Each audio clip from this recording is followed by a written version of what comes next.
Hello, I'm Ebong James Dolan APA. I'm here with my course mates or group mates from the Faculty of Social and Management Science. We're here to present a project in CVE called Mitigation to Climate Change. I'll call on my next group mate to give you a rundown of it. Hello everyone, my name is Nikobo Immaculate. I am here to give a rundown of our expose. That is, the topic that we have is climate change mitigation.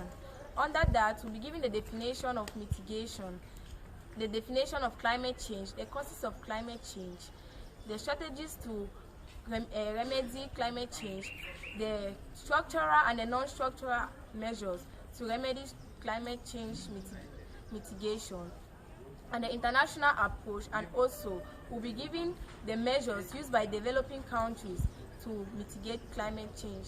Thank you. Hello everyone, my name is Molesa Melanie Buea. I am here to talk on climate change and the mitigations to climate change. Climate change is a long-term shift in temperature and weather patterns. Mitigations to climate change refers to the efforts put in place to reduce the emission of greenhouse gases into the atmosphere and other activities that contribute to climate change. Climate change may be caused by two factors, the natural factors and the human factors. The human factors such as deforestation. Deforestation is the cutting down of trees without replacing them. It is important to note that trees absorb carbon dioxide, and so if these trees are being cleared off or destroyed, such as this tree now they emit the carbon dioxide into the atmosphere, causing climate change. Also, we'll talk on human activities such as burning of fossil fuel. Mostly in manufacturing industries burn fossil fuel in order to produce energy to manufacture things like iron, steel, and so on and so forth, just to name a few. Now, when they burn this fossil fuel, they emit carbon dioxide into the atmosphere, which also contributes to climate change. Another factor is agricultural process. Agricultural process also contributes a vital role in climate change. The herbs, the crops, all the fertilizers generate a substantial amount of methane and oxide and nitrous oxide, which is being emitted into the atmosphere, causing climate change. Also, apart from the human factors, there are other natural factors. Natural factors include volcanic eruptions and variation in solar radiation. Thank you. Hello everyone, I'm called Hannah Inanga, and I'll be talking on the strategies and measures to mitigation to climate change. Carbon pricing. Implementing policies such as carbon pricing can help to reduce businesses, individuals to reduce their carbon emissions. Climate-friendly transportations. Promising public transportation, electric vehicles, and alternative fuels to help to reduce emissions from the transportation sector. Transition to renewable energy source. Energy efficiency, carbon capture and storage, sustainable land use and agriculture, international corporations.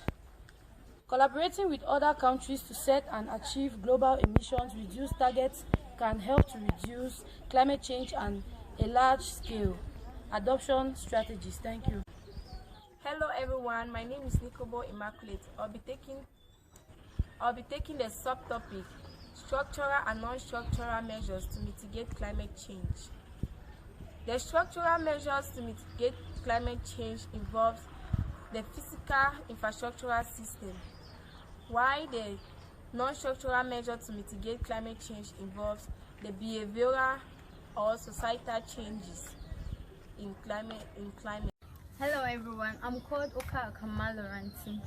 I'm here to talk on international approach of mitigation to climate change. International approach of mitigation to climate change here is defined as the collaboration and the coordination of countries coming together in order to reduce the climate change. Here are the following. We have international agreements, we have emission reduction targets, we have financial support, we have technology transfer, we have supporting and monitoring. Yeah, I'm going to explain international agreement. International agreement here is the collaboration of countries coming together to sign an agreement which is called the Paris Agreement in order to reduce the greenhouse gas emission. Emission reduction target.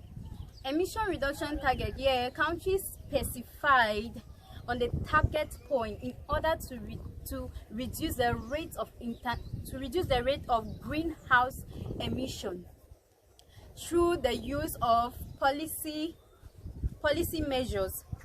Then next we have financial assistance. Financial assistance here talks on developed countries trying to help the developing country in order to reduce the rate of the climatic change, that is the greenhouse emission. Then next we are going to talk on the technology transfer. Technology transfer here talks on developed countries share energy and carbon technology in order to reduce the greenhouse emission. I'll conclude on saying that is the overall of international approach of mitigation to climate change is a converting, collaborating and coordinating. That is to bring countries together in order to reduce the greenhouse emission. Thank you. Greetings everyone, my name is Ngamzile Nadesh Shamnyoy. I am here to talk on one of the measures to mitigate climate changes in developing countries, which I'll be talking under power.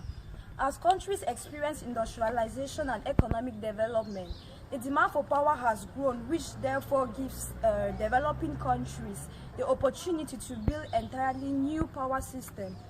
Power has also contributed to global warming in climate changes.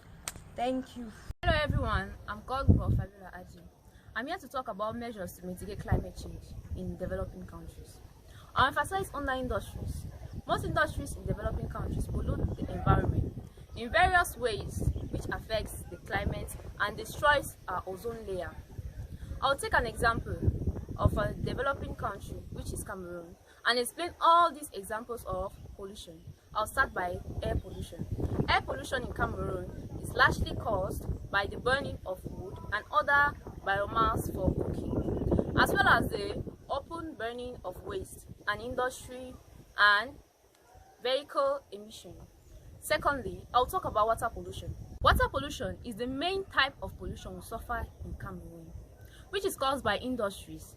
Such industries like soap industry, which is located in Buea. These industries removes waste into small bodies of water, which goes into larger bodies of water and affects fishes and other eatable creatures, which also comes to us, and when we eat them, we get sick. Thirdly, I'll talk about noise pollution.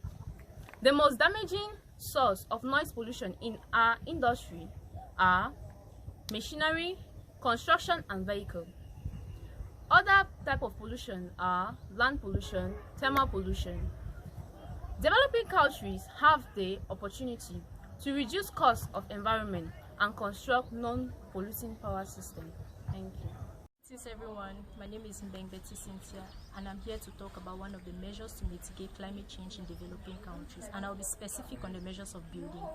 Mitigation strategies for climate change in buildings are mainly focused on promoting energy savings, the use of renewable energy, the power management of waste, and the integration of vegetation in building projects such as roofs.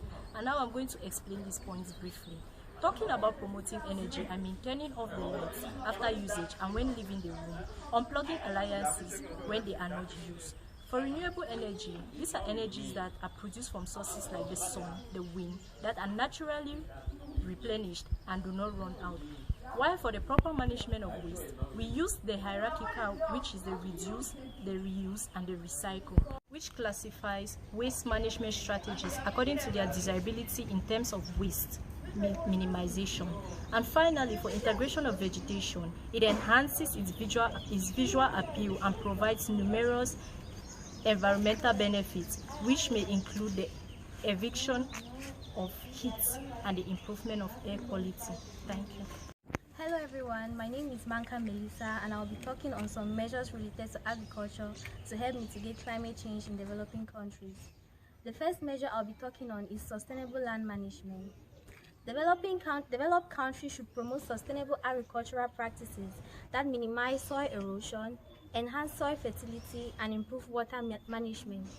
Techniques such as conservation agriculture, agroforestry, and terrace farming can help reduce greenhouse gas emissions and increase resilience to climate change impacts. The second measure is efficient water use. The use of water efficiently encourages the adoption of water-efficient irrigation systems and practices such as drip irrigation and rainfall harvesting. Efficient water management can help conserve water resources, reduce energy consumption, and enhance crop productivity. Again, agroforestry. The developed countries should encourage the irrigation of trees into agricultural landscapes through agroforestry systems.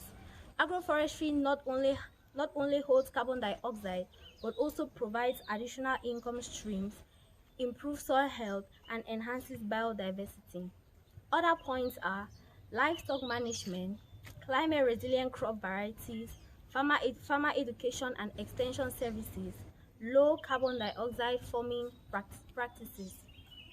These measures can contribute to both climate change and mitigation and adaptation in the agricultural sector, helping farmers to become more resilient to climate impacts while reducing greenhouse gas emissions.